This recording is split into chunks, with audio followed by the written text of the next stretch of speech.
Episode ke-22. Adam terluka. Segera asisten bos menginfokan kepada orang yang berjaga di luar agar menghabisi Adam. Beberapa orang segera menghadang Adam yang sedang berjalan keluar.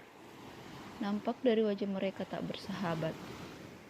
Melihat orang-orang mencegatnya, Adam mulai waspada. Orang-orang yang akan dihadapi oleh Adam bukanlah orang sembarangan.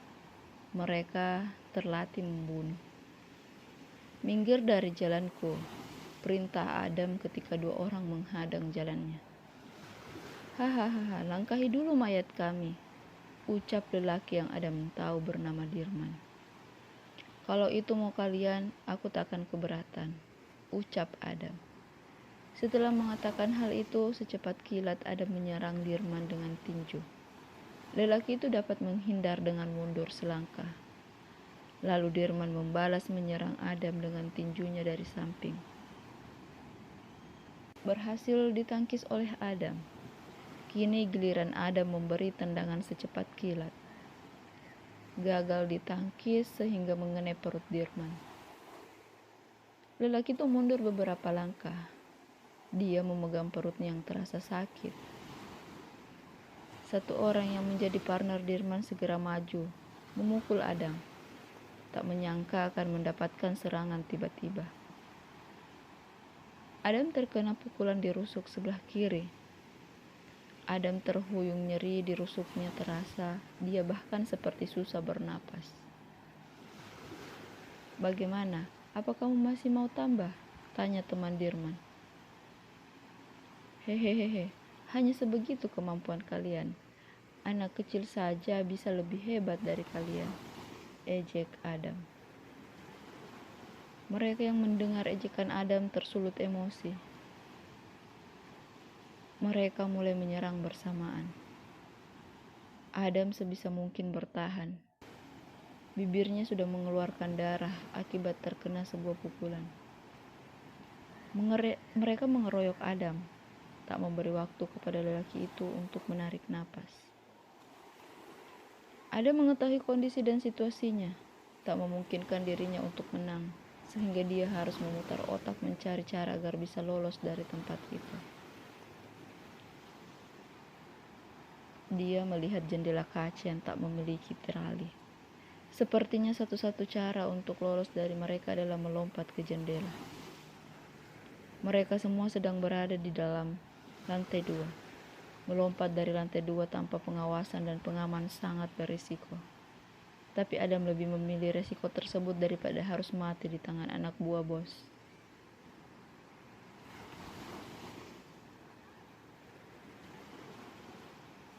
Adam mulai terdesak. Dia sengaja mendekatkan diri ke jendela. 5 orang maju untuk memukulinya secara bersamaan. Tangan Adam meraih kursi dan menggerakkannya secara acak. Beberapa kali berhasil mengenai para bodyguard. Tapi itu sama sekali tidak membantu. 2 dari 7 bodyguard telah tumbang, sisa 5. Mereka semakin bernafsu menangkap Adam dan menghabisinya. Adam semakin terdesak. Beberapa kali kakinya kena tendang. Merasa tak ada cara lain untuk lolos, Adam segera mengayunkan kursi yang dia pegang ke jendela kaca. Kaca jendela pecah berkeping-keping. Adam segera lari dan melompat turun. Tubuhnya mendarat di atas sebuah mobil yang sedang parkir.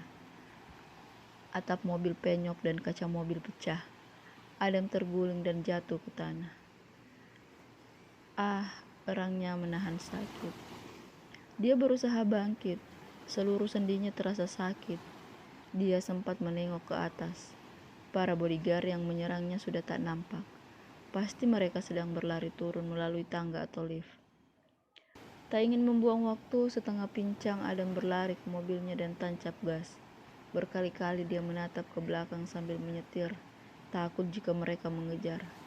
Untunglah setelah beberapa belokan, Adam tak terkejar. Lapor bos, Adam berhasil kabur. Lapor Darmin. Kalian ini kerja apa? Menghabisi satu orang saja kamu tidak becus. Pokoknya aku tidak mau tahu. Dalam 1 kali 24 jam, bawakan saya kepala Adam. Kalau tidak, kalian yang aku penggal. Bos sangat marah. Dia menampar Dirman. Melepaskan Adam sama saja dengan melepaskan jaring untuk menangkap mereka. Adam bekerja dengan mereka cukup lama. Jika dia ingin menghancurkan organisasi yang dipimpin bos, maka dia cukup memberikan bukti yang dia miliki kepada polisi. Siap bos, seru Dirman. Lelaki itu berlalu meninggalkan ruangan bos. Aktifkan para pembunuh, habisi Adam. Bos mengirim pesan. Mendapatkan pesan itu, Blue Roma Bella meremang. Dia tahu sebentar lagi akan terjadi pertumpahan darah. Selama ini Adam mendapatkan target hanya melalui email, hingga membuatnya tak harus memberikan alamat rumah. Sejauh ini dia rasa Alika masih aman jika tinggal di sana. Hanya beberapa waktu ini saja, bos sudah merasa nyaman dengannya, sehingga dia diperbolehkan ke markas dan menjadi pembunuh bayaran tetap dalam organisasi yang bos pimpin. Sepanjang jalan, Adam berpikir cara untuk lolos dari kejaran bos. Dia tahu kalau lelaki itu tak akan membiarkannya. Cepat atau lambat, dia pasti mengetahui tempat tinggalnya. Dirogohnya HP yang ada di saku celana. Dia melihat sekilas ke layar, sebuah garis memanjang terdapat di sana. Dia bersyukur HP-nya masih bisa digunakan. Setelah dia terjun bebas dari lantai 2, ada memencet nomor Andika yang menghubunginya. Halo bro, ada yang bisa aku bantu? Tanya Andika setelah mengangkat telepon dari Adam. Lo di rumah kan? Aku mau ke situ. Adam bertanya tanpa menjawab pertanyaan dari Andika. Iya, gue mah anak rumahan. Mau kemana lagi? Kelakar Andika. Dia sama sekali belum tahu kondisi Adam, sehingga berani bercanda. Kalau dia tahu sekarang Adam sedang babak belur, pasti untuk tersenyum saja dia tak akan berani. Setengah jam perjalanan, Adam telah sampai di rumah Andika. Dia disambut dengan pandangan keheranan. Lo kenapa? Tanya Andika setelah Adam turun dari mobil dalam keadaan sedikit pincang. Andika menyongsongnya dan membantu berjalan. Adam dibawa ke dalam rumah. Andika segera memanggil Intan yang sedang berada di dapur. Sayang, boleh ambil peralatan medisnya dan bawa ke depan? Tanya Andika. Intan yang sedang menyiangi sayuran menatap heran kepada suaminya. Dia memang seorang perawat, tapi sudah lama sekali dia tidak menggunakan keahliannya. Memang kenapa yang? Tanya Intan balik. Sebelum dia beranjak ke ruang kerja, tempat dia menyimpan perlengkapan yang diminta Andika, Adam butuh pertolongan, jawab Andika jujur. Intan kaget dan segera berlari mengambil tas peralatannya.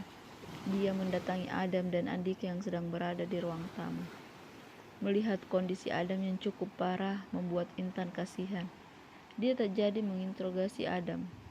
Sebaiknya aku mengobatinya dulu, sebelum menanyakan apa yang terjadi, batin Intan. Dia mendekati Adam mengecek satu persatu luka yang harus dia tangani.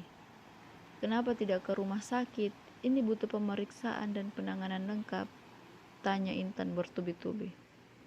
Tangannya bekerja cepat, sama secepatnya dengan mulutnya yang ikut mengomel. Andika hanya tersenyum kikuk kepada Adam.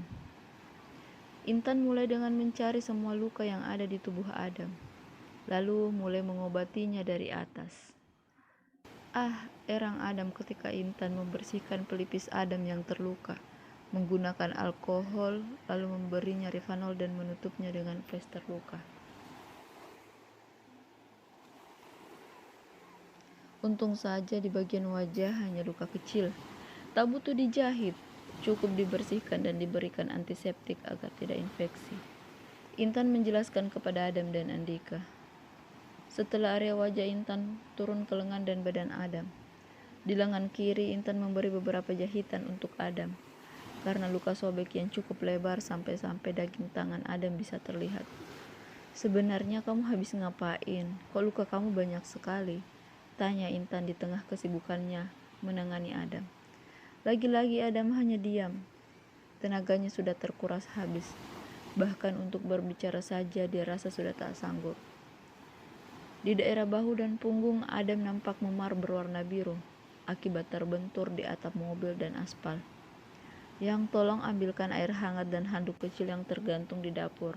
Memarnya harus dikompres air hangat, pinta Intan. Andika yang dari tadi hanya melihat-lihat segera ke dapur mengambil apa yang diminta Intan. Sebenarnya kamu habis ngapain? Tanya Intan lagi setelah Andika pergi. Dia tak tahan untuk bertanya kepada sahabat suaminya. Aku habis dikeroyok, jatuh dari lantai 2. Jelas Adam, dia tak berbohong soal itu. Kenapa bisa? Tanya Intan. Matanya membulat sempurna mendengar kata-kata Adam. Mereka orang-orang yang telah menculik istriku. Jawab Adam berbohong. Dia tidak mungkin mengatakan yang sebenarnya. Astagfirullah, sebaiknya kamu lapor polisi. Bahaya loh ini, sudah mengancam jiwa, usul Intan. Iya, aku juga mikirnya kayak gitu. Setelah aku agak mendingan, nanti aku lapor polisi, balas Adam. Dia sebenarnya tak berencana melapor ke polisi. Pasti akan panjang masalahnya. Dia hanya membuat tenang Intan. Syukurlah, ucap Intan merasa lega. Andika datang membawa baskom kecil yang berisi air hangat. Intan meminta suaminya untuk mengompres punggung Adam. Lelaki itu meringis menahan perih ketika kain basah menempel di punggungnya. Tahan, ini gak sakit kok, ucap Andika. Intan hampir saja tertawa mendengar kata-kata suaminya. Jelas-jelas Adam sudah meringis kesakitan. Dia malah mengatakan tak sakit. Setelah menjahit luka di lengan Adam, kini Intan memeriksa bagian kaki Adam. Ternyata kakinya juga terluka cukup parah, bahkan darah tak berhenti mengalir dari betisnya yang sobek. Astagfirullah, ucap Intan berkali-kali. Intan menjahit 3 titik luka di kaki Adam. Wajah lelaki itu sudah terlihat pucat. Walaupun Intan menggunakan obat bius, tetap saja melihat banyaknya luka yang dijahit membuat mental Adam sedikit turun. Hampir 2 jam Intan menangani Adam. Setelah membersihkan semua lukanya, Adam diminta mengganti bajunya dengan baju milik Andika. Lalu Intan memberinya obat antibiotik dan pereda nyeri. Karena biasanya luka yang seperti ini akan menimbulkan demam dan nyeri yang cukup hebat setelah beberapa jam setelah kejadian. Kamu istirahat saja dulu, nanti aku hubungi Alika, perintah Andika. Adam hanya menurut. Dia berbaring di sofa dan tak berapa lama terdengar suara dengkuran halus. Yang kamu jujur deh, sebenarnya Adam itu kerja apa sih? Kok sampai ada yang mau mencelakakan dia? Tanya Intan setelah mengetahui kalau Adam sudah tertidur. Setahuku dia wira swasta, impor ekspor barang, jawab Andika. Kok bisa bisnis ekspor impor tapi ada yang mau menculik istrinya? Tanya Intan. Dia tak puas dengan jawaban Andika. Andika menghela napas, sepertinya dia harus memberitahu soal penculikan Alika. Kamu tahu Alika, teman Airin? Tanya Andika. Dia sengaja mempertanyakan hal itu. Jika Intan masih kenal, berarti dia tak akan susah payah menjelaskan. Iya, tahu. Kan dia datang waktu acara tahlilan, jawab Intan. Dia memang masih mengintai wajah gadis yang selalu datang menengok Airin ketika iparnya itu masih hidup. Jadi Alika setelah bercerai dari Danu, dia berpacaran dengan Hamid, sepupu Adam. Kalau dia pacaran dengan Hamid, kenapa menikah dengan Adam? Tanya Intan. Dia memotong penjelasan Andika. Sayang, dengar aku ngomong dulu. Setelah itu baru bertanya, protes Andika. Intan nyengir kuda, dia tak sadar mendengar cerita Andika. Lanjut ya, tanya Andika. Intan mengangguk. Jadi saat Hamid dan Intan akan menikah, seseorang memperlihatkan foto-foto antara Adam dan Alika yang tak sengaja bertemu di pantai, membuat Hamid marah dan membatalkan pernikahan. Belum selesai Andika menjelaskan, Intan kembali menyelah. Loh kok gitu? Memangnya Hamid tidak mencari penjelasan? Terus ngapain juga Adam dan Alika ke pantai? Andika menepuk jidatnya. Dia mencubit lembut pipi Intan. Sayang, bisa diam gak? Kalau enggak diam, aku gak lanjutin ceritanya, ucap Andika sedikit kesal. Maaf yang lanjutin Gih, Intan kembali memerintah Andika. Setelah itu Andika kembali menceritakan kisah Adam sesuai dengan apa yang Adam ceritakan kepadanya. Berkali-kali Intan menyela sampai cerita Andika selesai. Setelah itu mereka membiarkan Adam istirahat. Andika menelpon Alika, memberitahu jika Adam sedang beristirahat di rumahnya. Jangan sampai Alika khawatir.